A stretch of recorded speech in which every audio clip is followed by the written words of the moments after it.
India TV CNX रो opinion poll रे BJP रो bumper विजय होई पारे बोली कहा जायछि। लोकसभा निर्वाचन पाई प्रथम पर्यायर भोट ग्रहण पाई निर्वाचनी प्रचार शेष होईछि।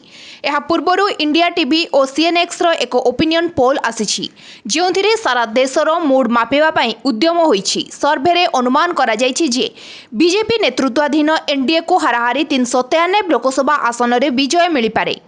जदि यह हुए तेबे प्रधानमंत्री नरेंद्र मोदी को भविष्यवाणी सत्य साब्यस्त हेबा भली, जहाकु नै पीएम मोदी निजे 4 जून रे कहिथिले जे 400 पार 100 रु कम रही पारे इंडिया मेंटर आसन। एही सर्वे रे इंडिया मेंटर चिंता बढ़ाइबा भली कथा कुहा जायछि। सर्वे रे कुहा जायछि जे इंडिया मेंट को 100 रु कम आसन मिली पारे। कांग्रेस को जबरदस्त झटका लागि पारे। एही सर्वे रे कुहा जायछि जे बीजेपी पुणी थरे मध्य प्रदेश, राजस्थान, छत्तीसगढ़, हिमाचल प्रदेश, उत्तराखंड एवं गुजरात रे क्लीन स्वीप करिवो। एहा व्यतीत उत्तर प्रदेश एवं बिहार रे बीजेपी रो बंपर विजय हेबो। उत्तर प्रदेश रे 80 आसन रु 76 आसन रे विजयी हेबो बीजेपी।